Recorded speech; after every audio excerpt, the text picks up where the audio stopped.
Hey there, it's Joseph, and welcome back to the YouTube channel dedicated to San Miguel de Allende's secrets. And today we're going to talk about drought and depression and whether or not history is repeating itself. As always, in the descriptive box below, there are links to various websites if you need more information, including links out to Amazon.com that offer all the best-selling books in the San Miguel de Allende's Secrets book series. Today, San Miguel de Allende is dealing with an economic downturn combined with a drought. But it isn't the first time the town has been at this rodeo. The last time was in the 1700s, and the effects of the downturn and drought impact the town to this day. What happened back then, and what can we learn from the past to promote a brighter future for San Miguel de Allende? Or will it take another revolution starting here to bring about a new world order like happened then with the War of Independence? The importance of San Miguel during the Inquisition, or colonial era, is announced by the enduring architectural monuments. Local concentrations of wealth and religion combined to build the great homes, convents, and churches, announcing the town's legacy to upteen tourists. San Miguel de los Chichimecas, the indigenous hunter-gatherers here when the Spaniards arrived, was a founding Spanish settlement to help silver get to Spain and help supplies get to the northern mining communities via the silver route. Town was a jumping-off point for further northern expansion as Spain was looking north for growth long before the U.S. imagined a westward expansion. By 1754, the town's population topped 25,000, two-thirds being Spaniards and Spaniards mixed with other races, then one-third listed as indigenous. With most haciendas, rural estates devoted to grazing, population concentrated in town.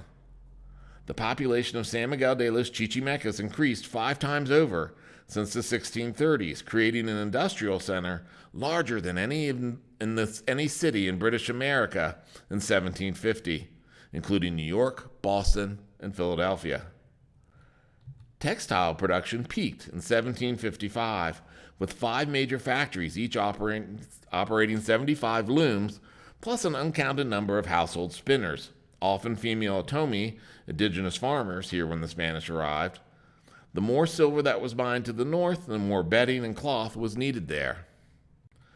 With the increase of wealth, the town's elite built monuments to theirs and God's glory, including religious foundations like the Oratorio, the College of San Francisco de Sales, and the cloistered convent of the Immaculate Conception and the sanctuary of Atotonilco. As the 1750s began, San Miguel changed its name, becoming El Grande, as a reference to the commercial, industrial, religious, and educational achievements of the Spanish North America. By then, life changed for San Miguel El Grande. As the 1700s progressed and mining boomed, San Miguel de Allende's textiles industries did not. The city of Leon took over textiles growing beyond compare, being closer to the Guanajuato mines. Before 1750, rural estates were devoted to grazing. The sheep that provided wool to textile makers and the mutton for meat kept prices low for both.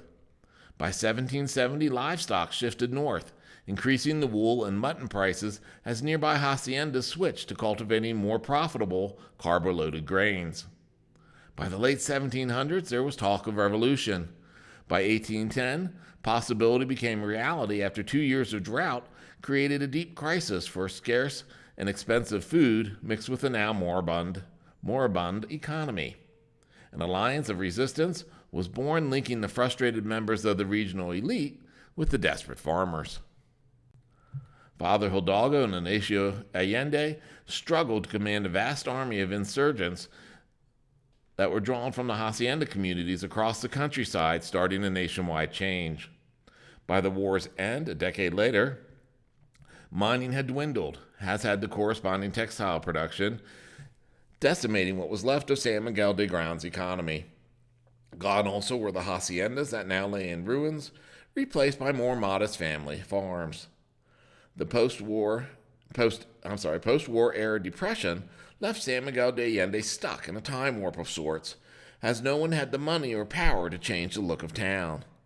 Luckily for us living today, as the architecture is a huge part of the town's tourism-driven appeal and charm. Feel free to click the subscribe button below and you'll get notifications all month long here